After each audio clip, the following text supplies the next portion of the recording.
My true story. From Texas, I sold my wedding ring to help them. My son said, "That's it?" I just nodded, then took everything back. I carried the small wooden box up from my room, its finish worn smooth over decades, and placed it on the kitchen counter as the soft morning light filtered through the curtains. Nathan was already there, sipping black coffee with a look on his face that cut deeper than any blade. I opened the box and presented the wedding ring, its gold dulled but still whole, a piece of my past, a piece of my heart. "It's all I could do," I said quietly, voice steady, though my hands trembled underneath the table. Nathan leaned forward, eyes narrowing. "That's it. You pawned your dusty old wedding ring for what, $600? Mom, we're starting a business, not buying a used couch." The words landed like bricks. He stirred his coffee, disinterested now that his point was made. I swallowed the hurt. That ring was all I had left of William. Lele, standing by the sink, flicked a disapproving glance at me as she dried a cup with a dish towel. "If that's your big sacrifice," she said, voice smooth and cold, "maybe you should have stayed in the past with your dead husband." I felt the world shift beneath me. The kitchen ceiling might as well have been falling in. I wanted to speak, to defend my gesture, but my throat closed. All I could do was nod. Nathan launched in again, fists pressing flat onto the table. "You always said Dad built everything. Guess you didn't build shoot." He paused, letting the words hang. "So now, what did you build, Mom?" I swallowed again and reached for the ring, twirling it on my finger before closing the wooden box with deliberate care. I did not cry. If I had, they might have seen the vulnerability I had spent a lifetime learning to hide. My insides quivered. I felt my heart break in the shape of that ring, small, round, irrevocable. But I could not let tears soften me now. My eyes hardened to stone. Nathan sniffed and thrust his hand out. "Here, take this key." He slid a small silver key across the table, face turned away. "We installed new flooring in the ADU," he said. "I thought you'd prefer your own space." His tone was casual, but the message was unmissable. "Go away." This was about privacy, he said. Charity, convenience, all euphemisms for eviction. I looked down at the key and felt my pulse leap, heart pounding against my ribs like a restless bird. ADU, accessory dwelling unit. It was a polite term for the prefab space they had built in the yard. I had helped Nathan pour the foundation for his dream house. Now they offered me the shed behind it. I rose slowly, lifting the ring box to tuck it into my cardigan pocket, as if making peace with the separation. I let Nathan lead me to the back door without argument. Lele stepped ahead, pushing open the door. We walked past the patio, past his new garden, and past the small wooden structure he had dubbed my little fortress. It looked innocent enough from the outside, but when the door swung shut behind me, the smell hit me first. Gasoline, dust, stale air. Inside, a steel door stood open to reveal a clutter of paint cans, lawn chairs with ripped fabric, and gloomy shadows. A cot waited against the far wall, its thin mattress covered in a faded blanket and an old fan perched in the corner. There was no welcome in the place, only an unspoken command to disappear. I paused at the doorway, the cold concrete floor under my feet, hearing their voices shrink behind me. Nathan's last words, "We thought you'd like the privacy," echoed flat. "You can have the bed," he had said. "It's yours now." I closed my eyes, breathing in the stale air. The ADU, they called it. A name that felt like a label. Outsource Mom. I stood on the threshold, grasping at memories of the love and labor I had poured into this home. The paint we spread together, the breakfasts we shared at that kitchen table, the birthday cakes I iced for them on this very counter. And now I stood alone in a dusty cubicle, abandoned on a Sunday morning, as if I had never existed. I set the ring box on a small folding table and unpacked the blanket they provided. Each movement felt surreal, as though I were inhabiting someone else's life. I smoothed the blanket across the cot, dust motes dancing in the weak beam of sunlight tonight. I turned the fan on low and sat on the edge, laying the box beside me. I ran a fingertip over its carved wood, feeling every curve and scar that time had left. I thought of William and that promise he whispered under a sea of stars. "If they try to bury you, plant yourself deep in bloom." My throat tightened. Outside, the back door creaked open and closed. Nathan and Lele left without a word. I heard them walk away across the yard, voices fading, but voices still there, still speaking their judgment. I remained seated, my eyes fixed on the ring box. I had sold it to help support their dreams. They disdained it. They banished me. I closed my eyes and whispered to the empty room. I may be exiled, but I am not erased. I reached into my cardigan pocket and pressed my hand to the ring box.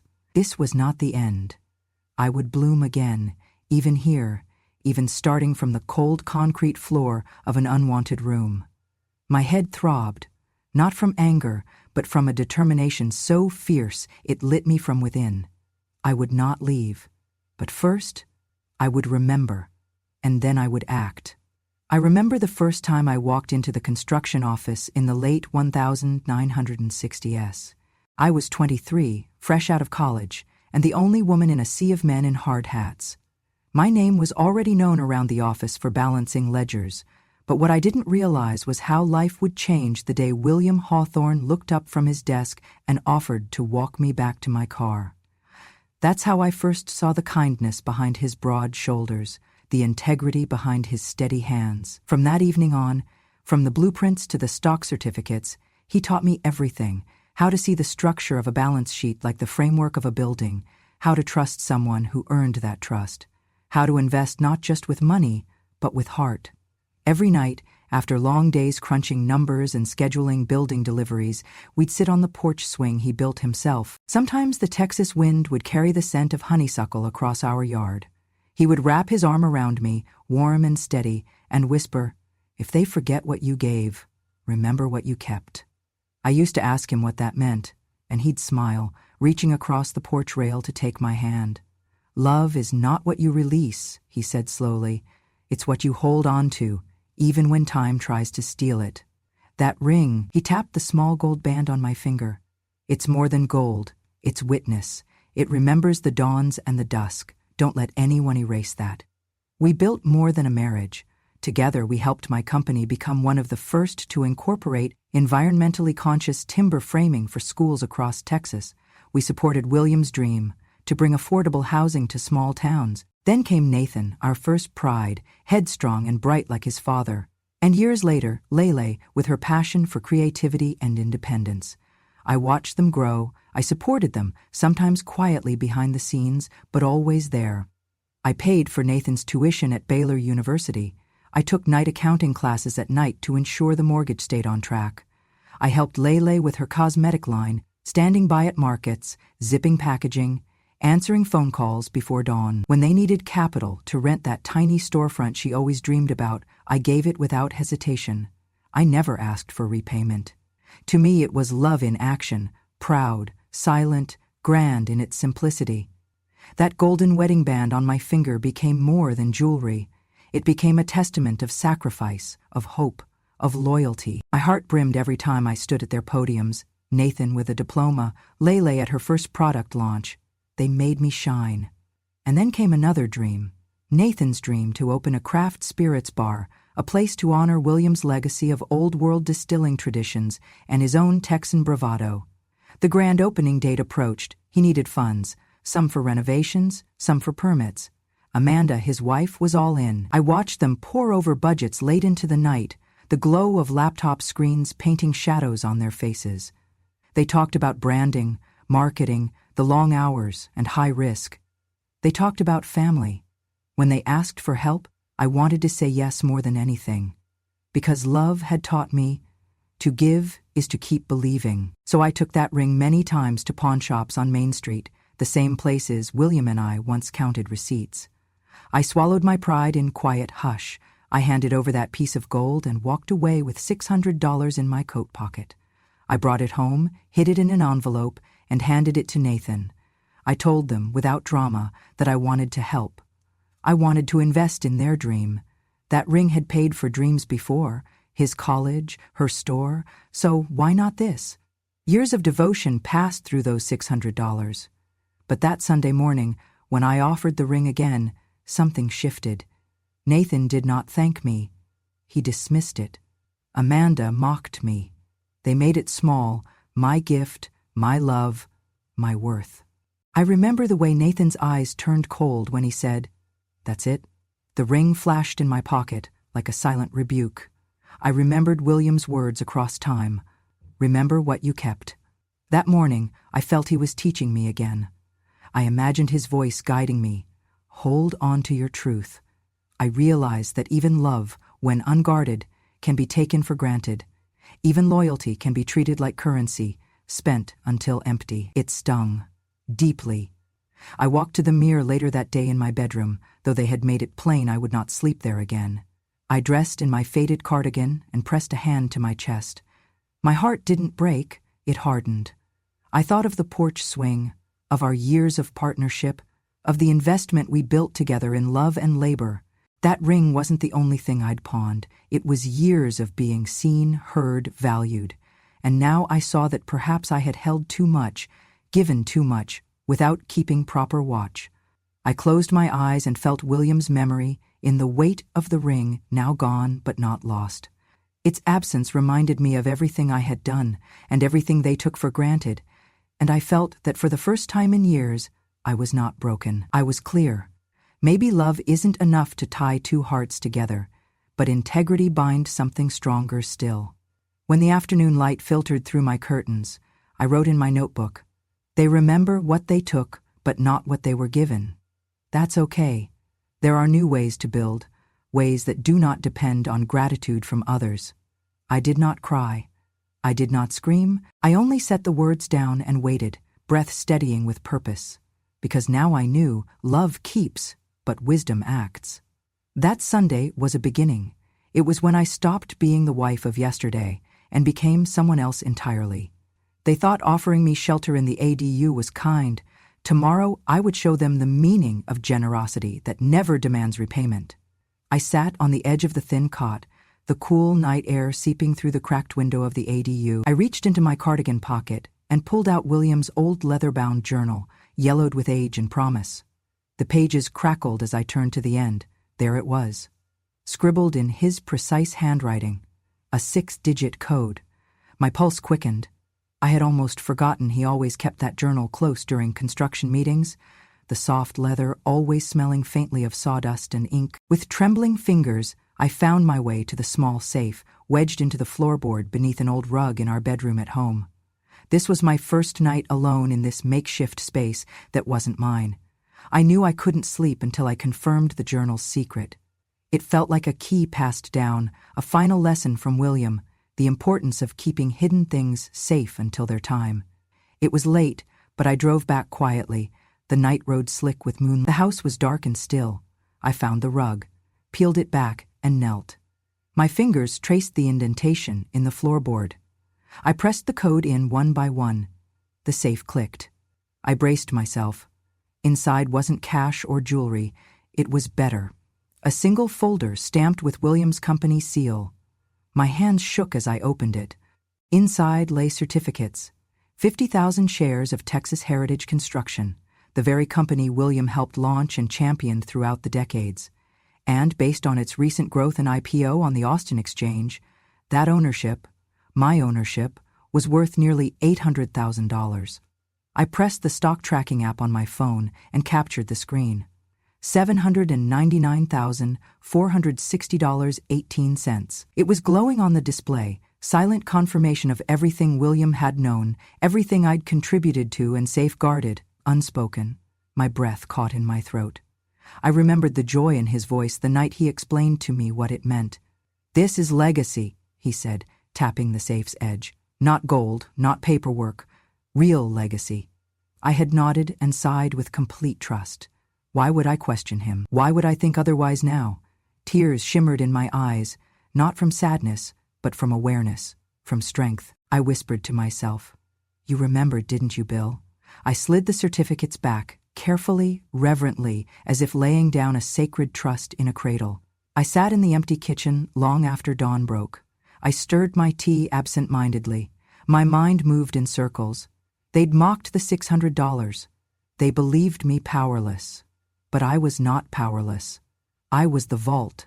I was more than they could see. I held the key to their future. And beyond that, I held the power to change lives beyond my own family. I opened my notebook and wrote, "They believed the pawnable, they did not see the legacy." I let the words settle in my chest. My fingers traced the quote from William once more. The truth blazed brighter than any hurt. Suddenly, purpose cloaked me like a second skin. This discovery was not revenge. It was reclamation of worth, of autonomy, of love's deeper promise. And so I finished my tea, packed the journal and a copy of the certificates neatly in a manila folder, and prepared to step back into the garage as dawn's light bled through its dusty windows.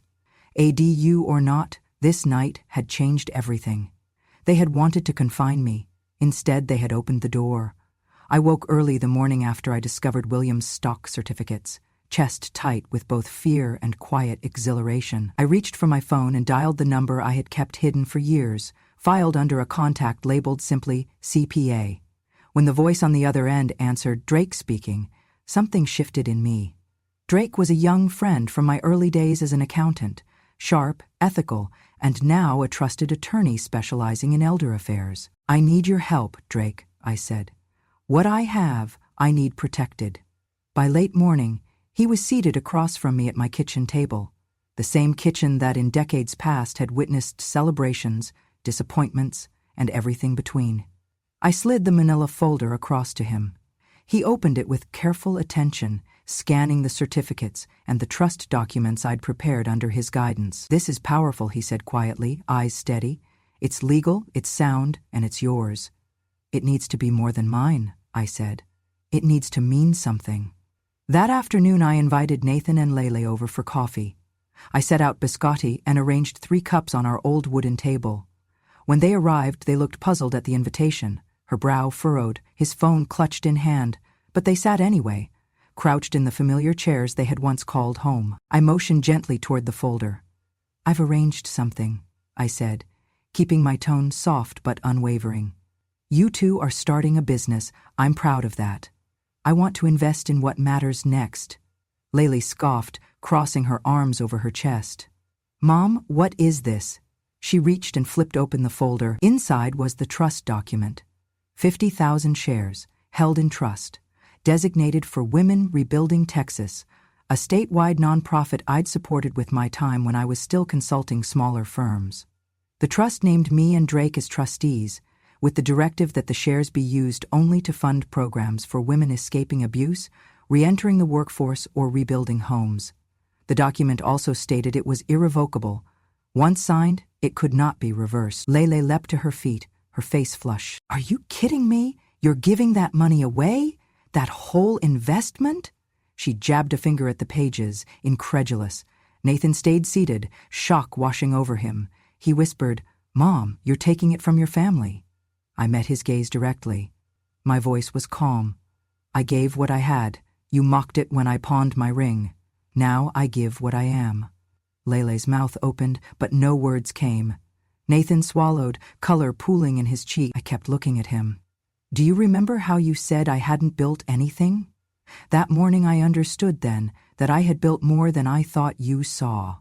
I built a life. I built this legacy that is not yours to claim." Silence pushed into the room like thick fog. Lele rifled through the folder, tears threatening in her eyes. Nathan's knuckles whitened on the table edge. I continued quietly. "This trust is for those who have nothing left. You have youth, you have energy, you have each other. I have these shares. Now they will support hope more than you and I ever could." He stood, pressing his palms flat on the table. "Mom, But I held up my hand. "Nathan, I did not invest so that you would one day say, 'That's it.' I invested because I believed you would know instinctively how to use what I gave. You talked over me like I was a note to be paid, not a partner." He closed his eyes. Lele slumped into a chair and mopped her face with her sleeve. Drake, standing politely by the doorway, cleared his throat softly, reminding them of his presence. I took a deep breath. "There is nothing left to discuss." I touched the trust papers gently. "The transfer will be complete by the end of the week." Drake nodded to me, but said nothing to them. His silence carried weight. He stepped back out of the room. I looked at Nathan. I saw pain, regret, but also curiosity. In that moment, he glimpsed something he hadn't expected. My resolve, my dignity, My power. I reached across and touched the old wedding ring I'd made into a handcrafted wooden replica, carved myself to symbolize renewal. I have turned every branch of this life into something living, I said. It's not just investment, it's inheritance, meant for those who have been overlooked. I stood up. Thank you for coming. I hope you will stay for coffee. They held their ground for a moment before nodding. We sat together in the quiet kitchen, coffee cups steam rising into the air. I did not ask for forgiveness. I just sat, calm, dignified, an unspoken promise radiating between us. I would never be taken for granted again. The morning sky was still gray when I arrived at the modest community center where Women Rebuilding Texas had arranged a small press event. A banner draped over folding chairs read, "Empowering Women, Restoring Lives." I felt the weight of those words, carrying decades of my own effort and faith. For this morning I would step out from behind the scenes. I clutched my purse in one hand and the manila folder in the other. Drake was beside me, calm support in a crisp suit. We stepped into the room where volunteers and board members bustled, arranging microphones and organizing seating. Cameras clicked and lights shone suddenly bright. I took a deep breath and met Drake's eyes. He nodded. The event began quietly, with a board member welcoming local press. Words spread. Today we celebrate an anonymous investment that will fund a new branch in the very neighborhood Nathan and Amanda hoped to build their bar. Then I was introduced. My heart stuttered when they said, "Today's donor wishes to remain anonymous and will not be appearing in person." I eased toward the podium to applause, eyes turned, cell phones lifted. I waited. The crowd hushed at last. The organizer's voice echoed in the small room. "Mrs. Myers, would you like to say a few words?" I stepped up, inhaled deeply and offered a quiet nod. This was my moment. I cleared my throat and began. "I'm not a visionary. I'm not a celebrity. I'm a widow, a mother, and in my younger days a calculator. I used to balance ledgers for construction firms and calculate budgets for my family. Today I am part of something bigger. I am a vault no thief can crack." I heard cameras flash. I felt invisible walls dissolve. My voice softened. When I first supported Women Rebuilding Texas, I did so quietly, modestly. But I've come to believe that when something works, you lift the roof for it. I paused. So today, I'm proud to support this organization openly. I'm proud to say that those shares were not just stock. They were memories, values, a life's work. And they belong to you now. I gestured toward the banner. Use them to rebuild, to heal, to plant roots that last. A reporter from the Texas Tribune asked, "Mrs. Myers, can you tell us why you chose to remain anonymous until now?" I smiled, gentle but firm. "Because this is not about me.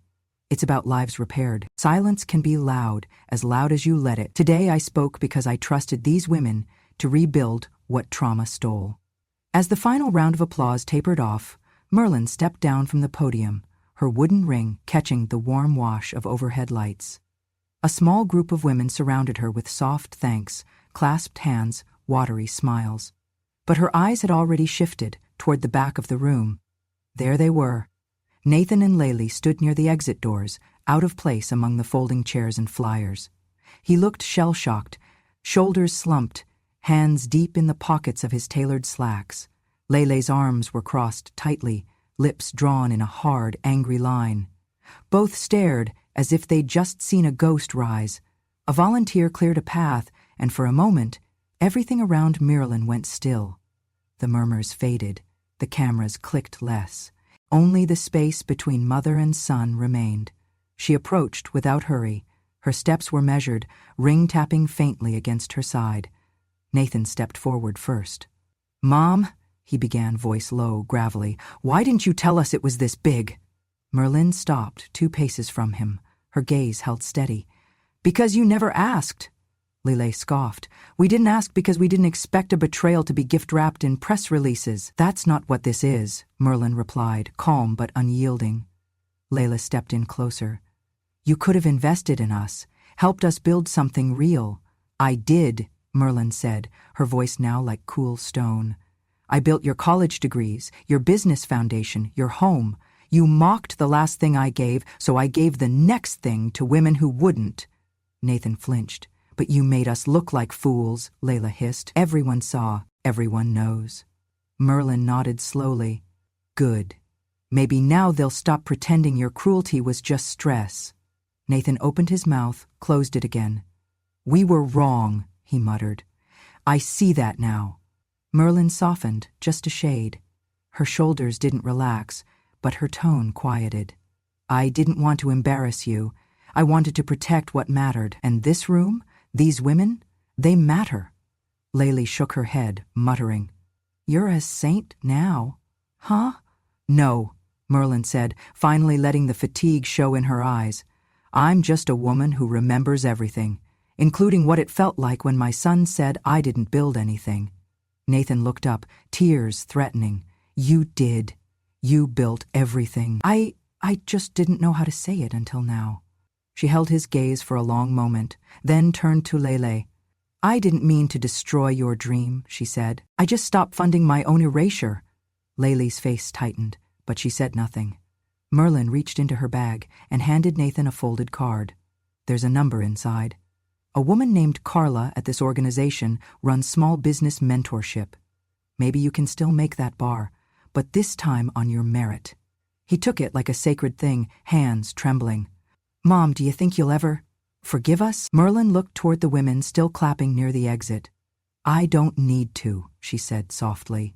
You'll do that for yourselves every time you remember what it cost to forget me. Then she turned, wooden ring glinting as she stepped back into the light.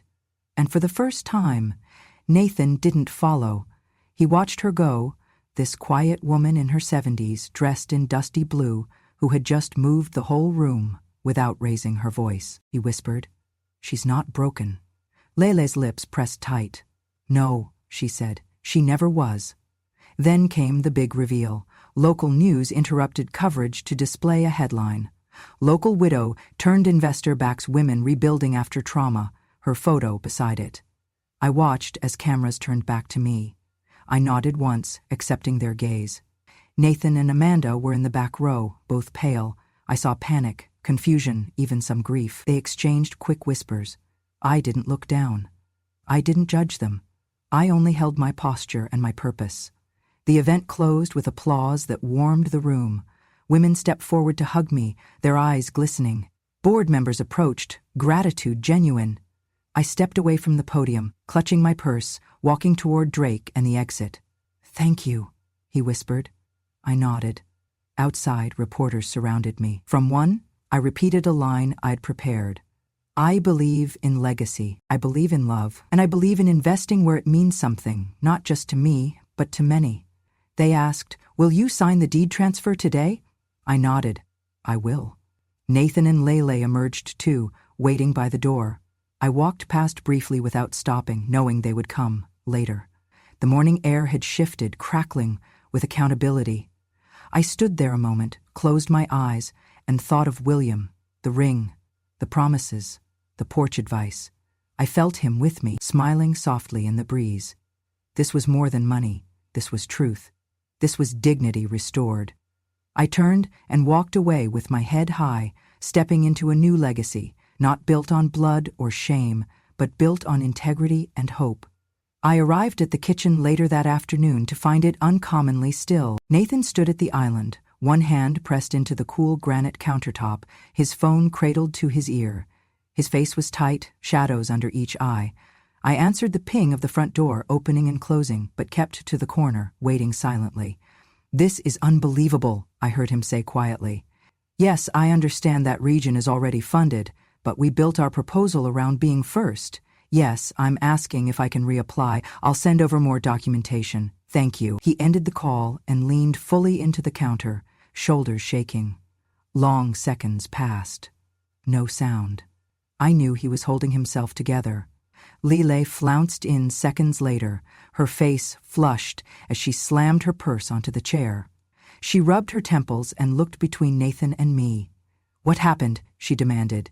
Nathan shook his head until I felt the ache reverberate in my chest. Maybe we were betrayed. Because the state, apparently your donation to that women's center counted as funding for the area. Our site is already invested in. Lele scoffed, stepping so close I could feel the tautness in her posture. She set us up to fail from the start, she spat. First you betray us by making that donation, and now we're blocked? We've poured everything into this dream and she couldn't care less. Nathan turned slowly to face us, dark rings under tired eyes. This was supposed to be our way forward, he murmured. We spent every penny from the ring pawn and my 401k. Now we're denied because they think someone else took our slot. Layla glared at me. Mum, don't pretend you didn't. I stepped forward, but gently. Layla, I said, voice soft, it wasn't like that. She shook her head, repeating, you set us up. Nathan bowed his head. Maybe this was a mistake. I walked over and picked up Max's leash from the counter. He had followed me in, tail wagging with concern. I hooked it loosely around his paw, and I could feel Max's warm weight against my hip as I stroked his fur. His big golden head rose to nuzzle my hand. I closed my eyes. Lele threw her purse aside and pushed a chair against the table with enough force to crack a leg. All because she wanted applause. Her voice cracked, and she ran a hand over her face. I should never have believed she actually cared. Nathan let out a breath so deep it sounded like heartbreak. Lele, enough. I knelt beside Max. He sat quietly, as though offering me courage. In that moment, I could have snapped, defended, explained. But I didn't. I patted Max's head and stood again, calm as light. Why did I give? I asked, not to them, but to the silent kitchen. I gave because I trusted that if I stepped aside, others could step forward. Lele scoffed again, but said nothing. I slid off the leash and hugged Max, feeling the steady, unconditional softness of his body. Turning back to them, I said, if this is about failing, then yes, we failed. Our failure is ours, not theirs. I looked to Nathan. This world is bigger than our business plan, bigger than one ring, one idea, one small glass of spirits. And I believe your idea still has value. Nathan looked up, pain and regret flickering in his eyes. I said gently, you needed money. I gave it to a broader purpose, one with roots deeper than a bar can dig. You needed capital, yes, but maybe what you also needed was a community that supports each other's heart. He swallowed. Mom, I'm sorry. Lele shut her mouth, eyebrow raised, watching. I moved from the island and sat at the table, Max drifting to sit by my feet. I am sorry too, I said softly. Not for giving, but for believing you were ready. Lele balked. Ready for what? To be trusted. I paused and looked at her. Money isn't just coins, it's trust you deposit. I needed to protect it. You needed to earn it. Nathan straightened. We'll come back. I don't know how, but we'll try again. I held his gaze. Good, but next time, start with real value. Not just a logo, not just a permission slip. Build trust. That can't be brokered, it's earned. Lele opened her mouth, closed it again. Then she looked away, jaw working. Nathan scooped up the empty coffee mug from earlier and carried it to the sink. He glanced over his shoulder. I'll start rewriting the business plan, he said. We'll look for other sources. Outside, cars passed. I listened to the quiet hum. Max leaned into me, golden fur brushing my leg. I thought of William telling me that trust was more durable than stone, more portable than gold. I placed a steady smile on my face. Max and I will help where we can, I said, but this time you two stand on your own. Nathan nodded firmly. Lele stared at the tabletop for a long moment before she looked up. Fine, she said quietly. We'll do it our way. I rose, smoothing my cardigan. That's all I can ask. Max shook himself and wandered to Nathan, who reached down to scratch behind his ears. I watched the two of them connect. Sometimes falling hard is the only way to stand again. The kitchen was no longer silent but alive, not with anger but with possibility, and I finally smiled. I arrived at the bank just after midday. The signage read, Merlin Mayers and Women Rebuilding Texas on the laminated notice board for routine system checks. I watched Lele push through the glass doors. She wore a sharp blouse and designer purse, the very image of confidence, but as she approached the desk, I could see hesitation in the stiffness of her shoulders. She handed over her ID and the withdrawal form for her inheritance account. The teller nodded and said, I'm sorry, ma'am, but there's no active account in your name. Miss Mayers transferred it last week. Lele's fingers tightened around the form. She blinked, fought to keep her voice steady. Transferred? What do you mean? This was set aside for me. The teller tapped on the computer, eyes softening. She retrieved a sealed envelope stamped Texas Elder Trust, Women Rebuilding, TX. According to our records, the beneficiary designation was changed last Tuesday. The funds were distributed in full. Laylee's face drained of color. She reached for the envelope. May I see a copy of the transfer confirmation? The teller slid a printout across the counter with a polite nod. Laylee barely glanced at it before closing her fingers around it like it was a lifeline. She turned and stormed out, the envelope tucked under her arm.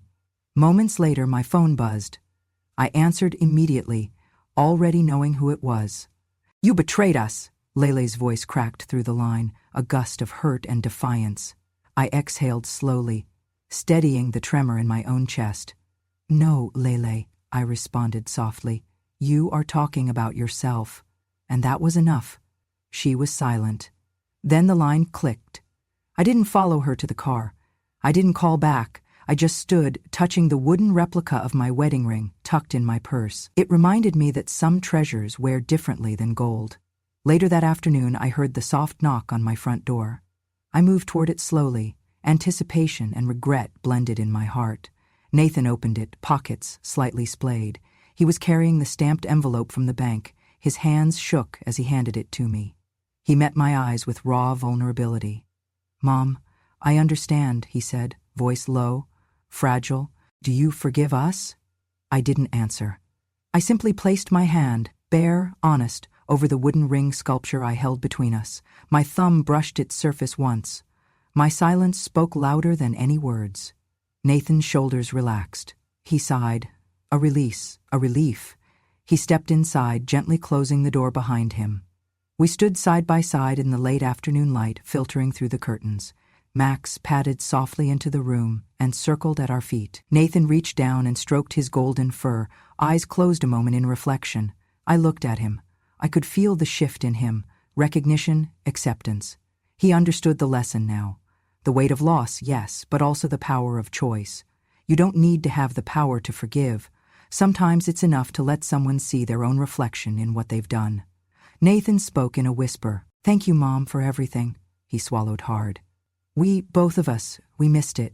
I didn't say, I forgive you. That wasn't what I needed anymore. Instead, I simply closed my eyes and allowed the quiet to fill the space between us. Max nuzzled Nathan's leg.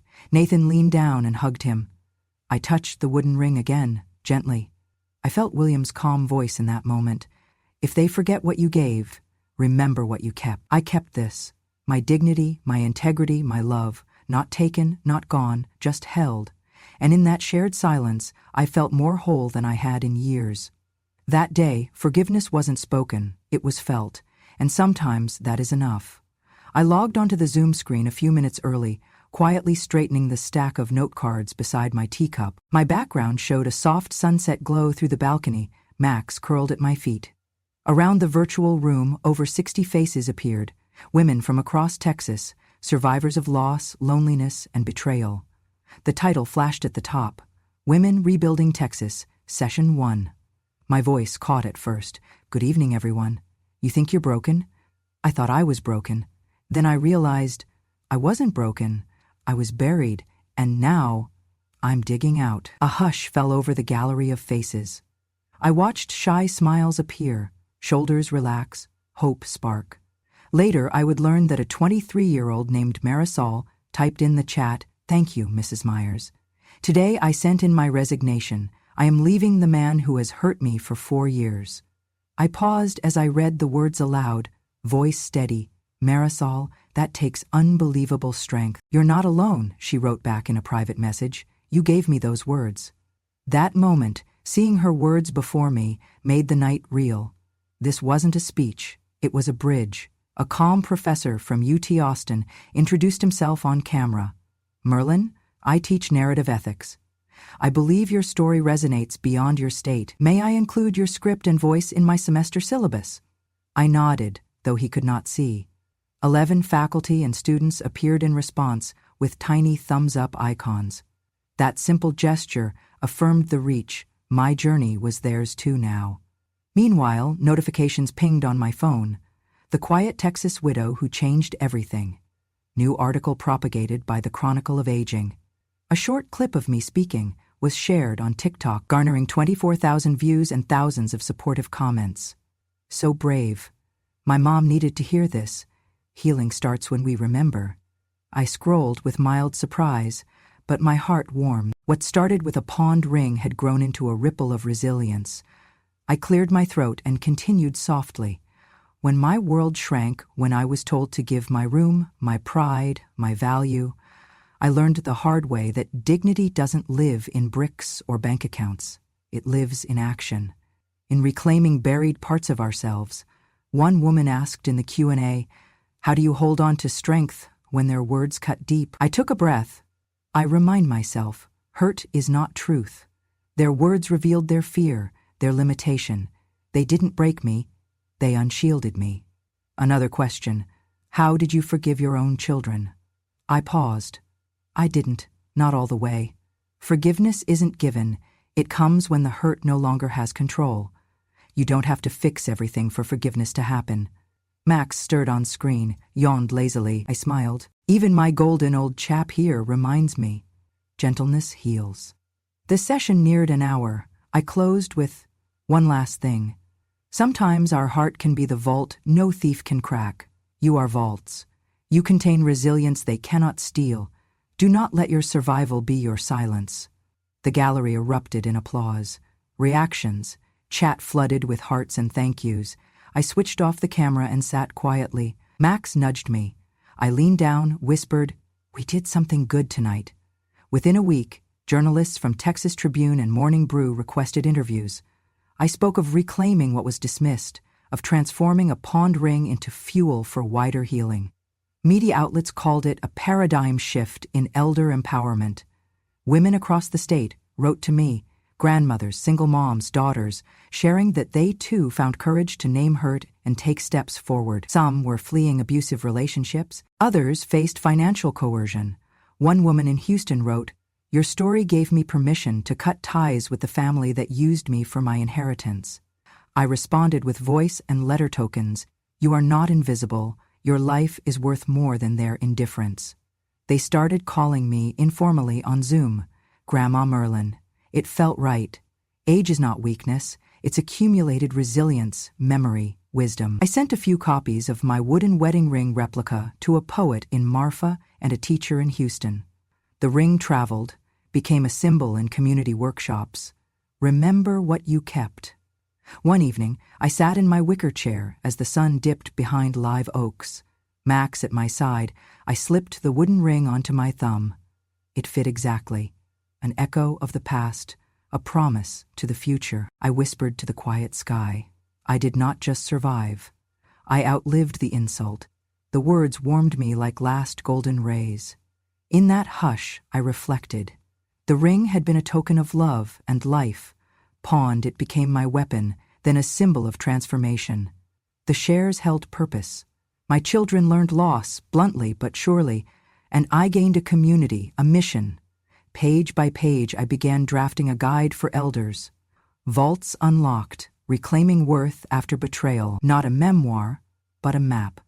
For those who thought they were dusted away by time, for those whose voices were muffled behind younger stories. I would speak again, in workshops and talks.